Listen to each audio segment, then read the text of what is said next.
In America, an individual's net worth, calculated by subtracting liabilities from assets, serves as a measure for their financial standing. A positive net worth indicates that assets exceed obligations, while the negative net worth signifies the opposite. However, social class encompasses more than just financial factors. As defined by experts, it also incorporates aspects such as education, locality, and family background. Additionally, broader economic trends and events, such as the COVID-19 pandemic, play a role in shaping people's perceptions of their social status. So in this video, I'll take it to are you wealthy or just keeping up? Demystifying wealth standards. If you're new to the channel, hit that subscribe button and that little notification bell icon so that you don't miss out on any of our video updates. Plus, it helps us spread the Thrive Wise love to help more people thrive wisely. Now, let's begin. Economic trends have a profound influence on how individuals perceive their social status. Recent developments, including excessive inflation, waves of employee resignations, and challenges faced by small businesses during the pandemic, have adversely affected both workers and businesses. Although statistics on the pandemic's economic impact are yet to be released, evidence suggests that median household incomes have either remained stable or experienced a slight decline compared to 2019. However, the true impact of inflation on wages is still unknown, which may affect real incomes. Consequently, it is essential to consider these economic factors when examining social class dynamics. To comprehend the correlation between class and net worth, it is crucial to analyze distribution of wealth in the United States. According to the most recent data from the United States Census Bureau in 2019, the average household net worth was $445,900, while the median net worth stood at $118,200. This significant disparity highlights the impact of wealth concentration among the wealthiest households on the overall average. Such disparities in net worth emphasize the significance of understanding social class beyond mere financial figures. While class and money are interrelated, they are not synonymous. Social status significantly influences our attitudes, beliefs, and expectations, shaping our long-term thoughts and actions. Most people remain in their income bracket primarily due to their social status. In the United States, three main classes are recognized: the upper class, the middle class, and the working or lower class. To gain a more nuanced understanding of wealth distribution, the United States Census Bureau employs quintiles, dividing the population into fifths. The middle class, comprised with 3 quintiles found in the middle income distribution, including the lower middle class, and upper middle class. Definitions of the middle class vary, considering factors such as income, net worth, education, and occupation. The Pew Research Center defines the middle class as households earning between 2/3 and double the median U.S. household income, which was $61,372 in 2017. Within the wealth quintiles, distinct patterns emerge based on educational attainment and age. Younger households and those with limited education tend to fall within the bottom quintile, as they have had fewer opportunities to accumulate wealth. On the other hand, the top quintile comprised a higher proportion of older households and individuals with higher levels of education. These observations underline the correlation between education and wealth accumulation, as well as the role of age in determining one's net worth. Within the social class structure, the middle class represents a significant portion of the population in the United States, accounting for 52% of the country's inhabitants. However, this proportion has been steadily declining over the past few decades, reaching its lowest point in nearly 50 years. In 1970, the middle class accounted for 62% of the population, but by 2014, it had decreased to 43%. This decline can be attributed to the growth of the population at the extremes of the economic spectrum. Defining the middle class can be complex too, as it depends on various factors such as income, cost of living, and net worth. According to Katie Gaddy from Money with Katie, evaluating oneself as middle class should consider the local context and the significance of homeownership. The majority of a person's net worth is often tied up with their home, making it a crucial marker for middle class status. For example, someone with a net worth of $500,000, of which $450,000 is accounted for by their home, would be considered middle class.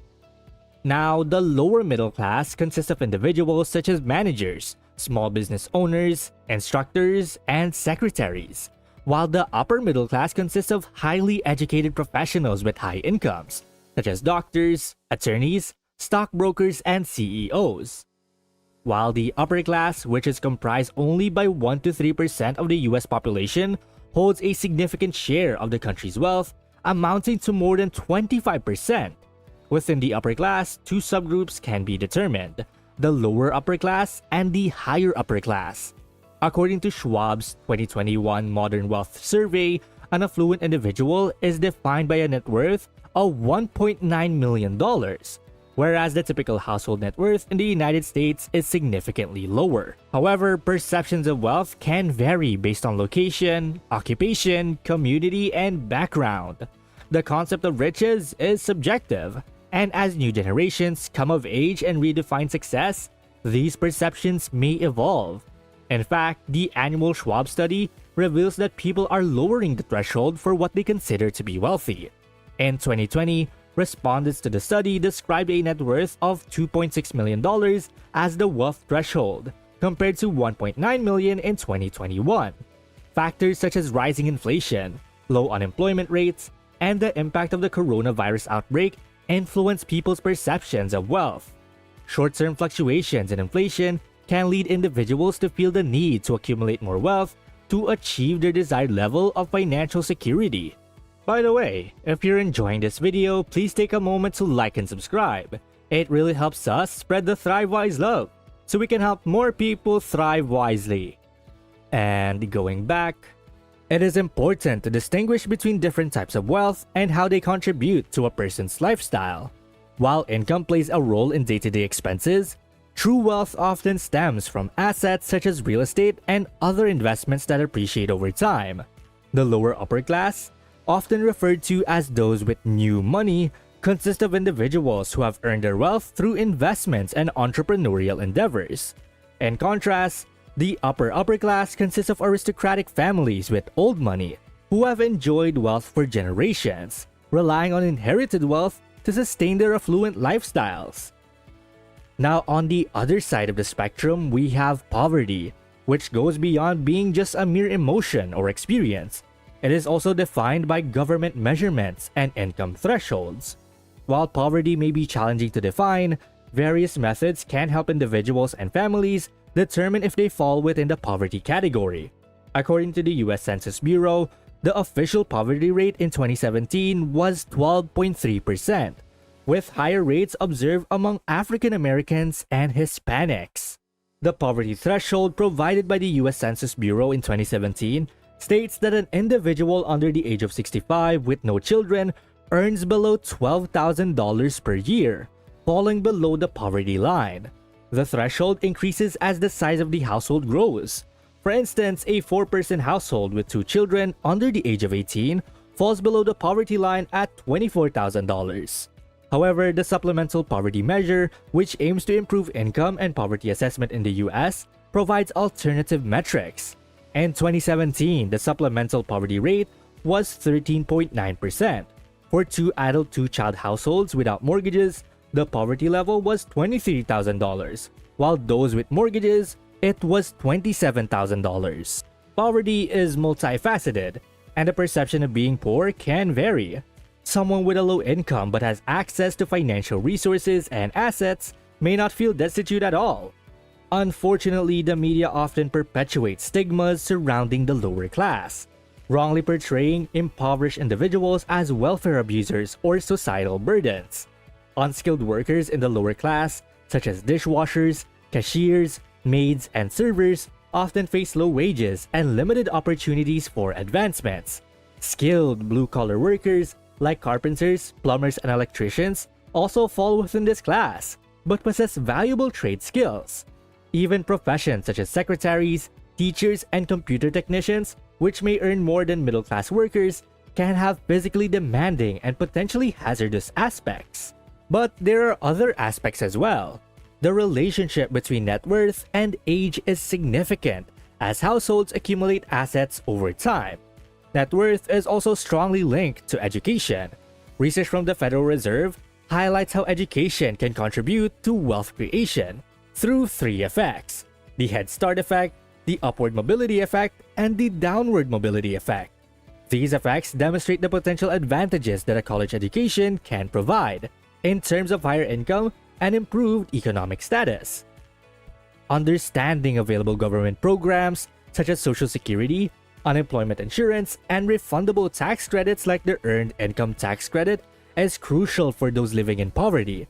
Qualifying for and utilizing these programs can help individuals build a safety net. Additionally, obtaining stable employment with opportunities for advancement is vital for impoverished individuals who are able-bodied and in good health. Access to benefits like paid sick leaves can also be instrumental in preventing or alleviating poverty. Though it is important to note that wealth standards and net worth goals may vary among individuals, and not everyone who meets the criteria for wealth may consider themselves wealthy. Debt and unemployment can significantly impact one's perception of wealth and financial well-being. However, understanding where you stand compared to your peers can provide valuable insights into money management and financial practices. Gathering wage information from coworkers and competitors, and setting net worth goals that consider both peer benchmarks and personal circumstances can help guide financial decisions. Ultimately, net worth is a critical indicator for financial well-being, reflecting one's ability to pay off debts and have assets available for long-term expenses, retirement, and estate planning. The more financial resources one possesses, the greater the potential for financial freedom. Well, that's basically Are You Wealthy or Just Keeping Up? Demystifying Wealth Standards. And thank you guys so much for watching today's video. And hey, it seems that YouTube thinks that the next video can completely transform your financial situation. Watch it to find out whether they're correct. And please don't forget to click the subscribe button to see more videos on how to thrive wisely. Till next time.